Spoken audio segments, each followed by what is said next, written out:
so that they don't have 3 and 4 families crammed into a completely unsatisfactory house, and basically with no hope for the future. And where do they find themselves?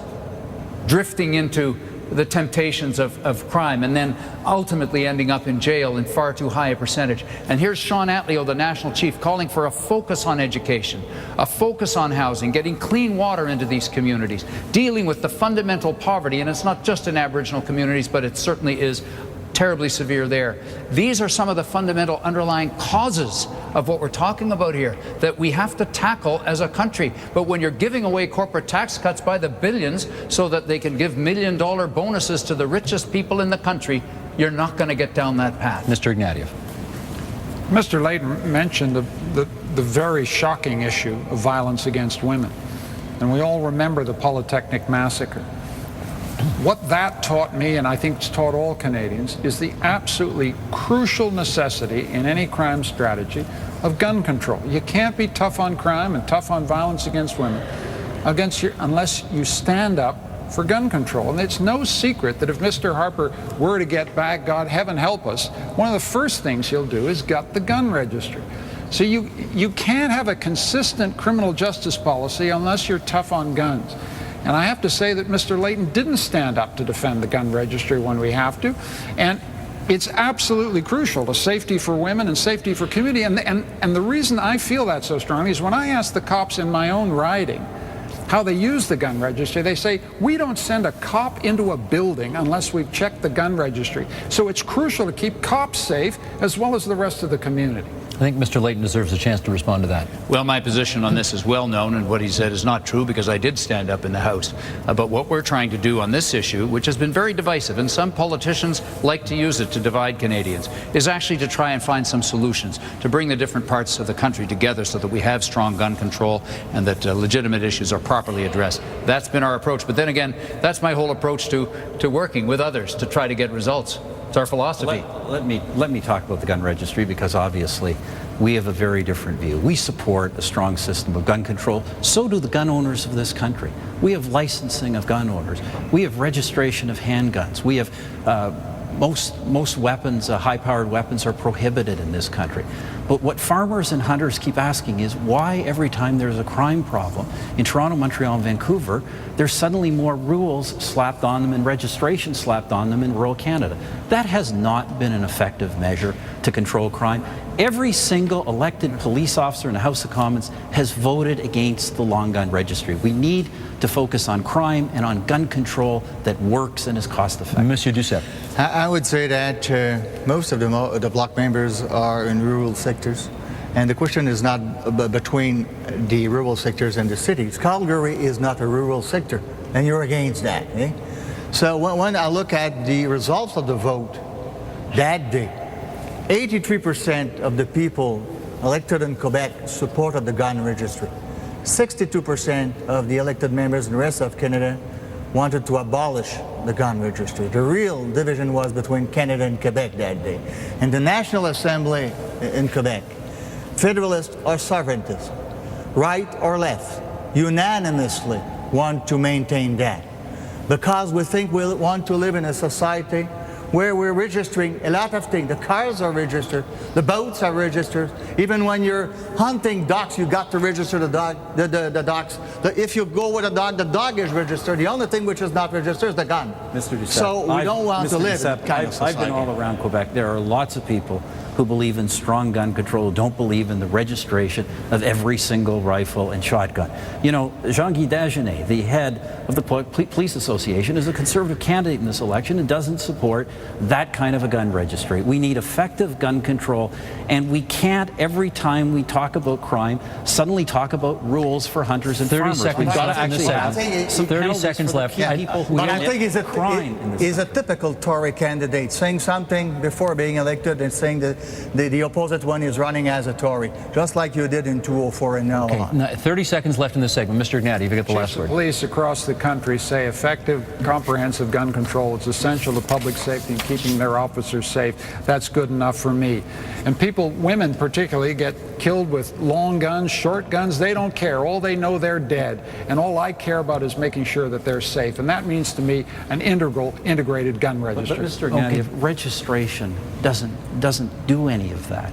That's why all the elected police officers, many police officers, Julian Fantino, the chief of the Ontario Provincial Police, a Conservative member of Parliament, doesn't support a long gun registry. You have to have policies that work on guns and that actually go after criminals. That's the last word in this segment. This is our sixth and final question. It's on the issue of health care. And Jack Layton, you'll get the first kick at it, and then Mr. Harper, you get the next one after that. Roll tape, please. Hi, I'm Patty Ryan in New Glasgow, Nova Scotia. In the last health accord between Ottawa and the provinces, the federal government made the provinces accountable for reductions in wait times. That accord expires in 2014. What I want to know is what you plan to do with a new accord that will hold the provinces accountable, not just for efficiencies in the healthcare system, but for improvements in the health of our population. A new health accord, Mr. Layton. Well, that is a terrific question from Patty, and it is a vitally important question in this election. Who do you trust to negotiate the next health accord with the provinces? And I submit to you that that is the best reason to be voting New Democrat. Because when public health care was created in this country by Tommy Douglas in Saskatchewan years ago, and then brought to the national debate by the NDP, working in a minority parliament, I might say, in order to bring our public health care system to light, one that Obama tried to implement in the U.S. It's envied around the world. It needs some improvement now, however. And so we've got to ensure the ongoing funding, and that means we've got to be clear on the 6% increase that goes forward. But we can't wait until then to start fixing what needs to be fixed. We say, let's hire doctors and nurses now for family medicine all over the country. Let's make sure that we have home care, additional home care for families that are looking after people, and that we get more long-term care beds now for the people who need them. And finally, take action on prescription drugs to bring those prices down. All of that's in our platform, starting right now, and that's why I'm asking for your support so that we can put the focus on health care where it belongs. Stephen Harper. Well, of course, Patty's family, like my families and almost all Canadian families, depend on our universal system of public health care. If I could just say that when the original health accord was signed, it didn't actually have any accountability or wait time measures. This was something we negotiated, our government negotiated with the provinces later. We intend in 2014 to work further with our provinces to get greater accountability. We're now spending a record amount on healthcare federally and provincially.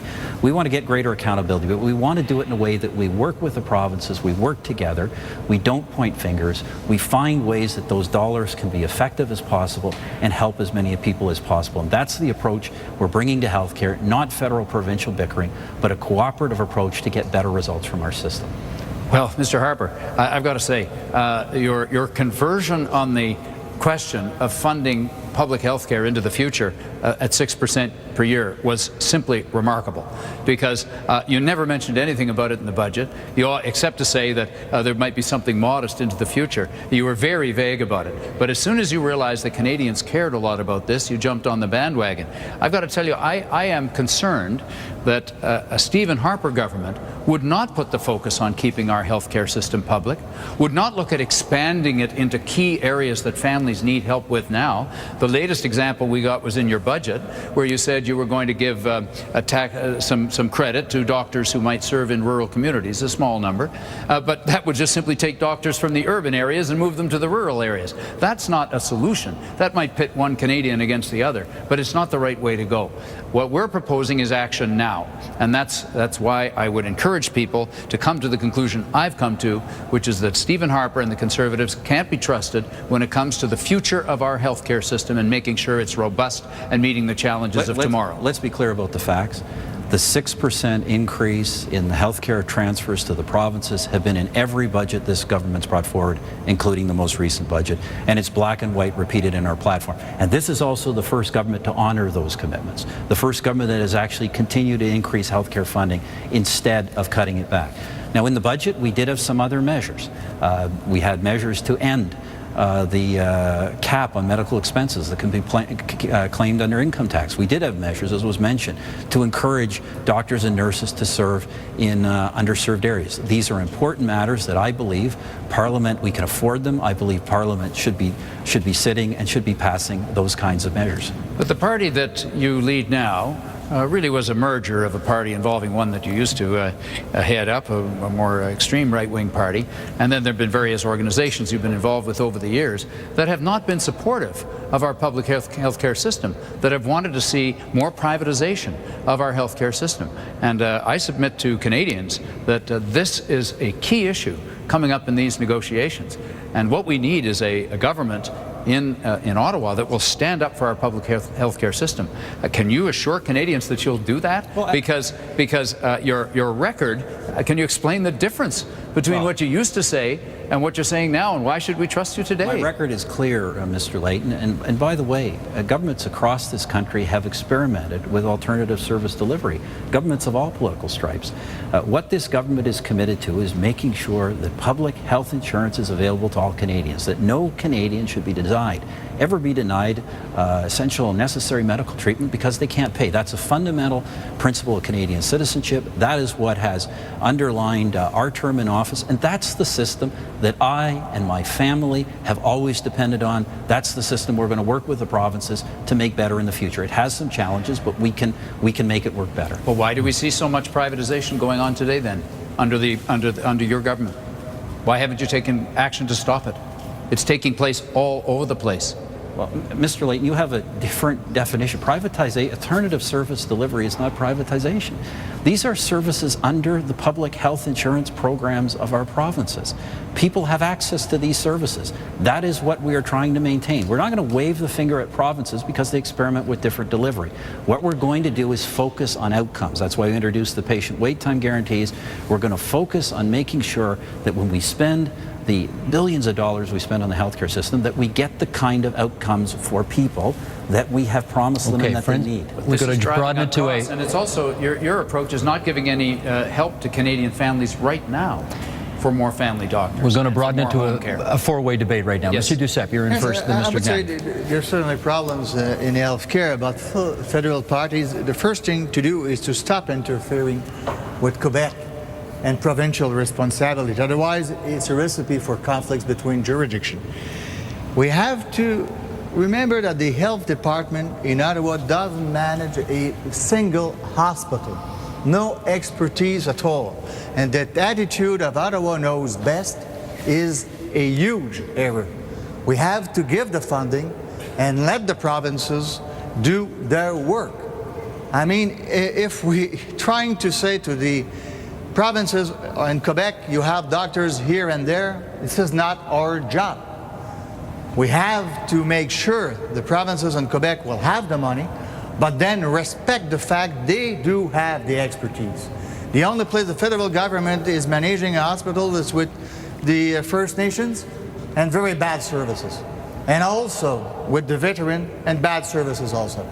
So no expertise at all, and some people want to tell those who've got the expertise what to do. I think that should be done. Monsieur Ignatieff. Any federal government, any liberal government is going to respect provincial jurisdictions in healthcare, but the fact is a huge amount of financing of the public healthcare system in Quebec comes from the federal government. $43 billion committed by the Paul Martin government in 2004, which is run right through 2014. And what we're saying, the question was asked about accountability. I think the federal government has a role in healthcare, provided it respects provincial jurisdiction, to make sure that, you know, your access to healthcare not only doesn't depend on what's in your wallet, but doesn't depend on your postal code. We need to make sure that roughly equal services are available to Canadians across the country. That's an interest that Quebecers have. But let me just say one key thing here.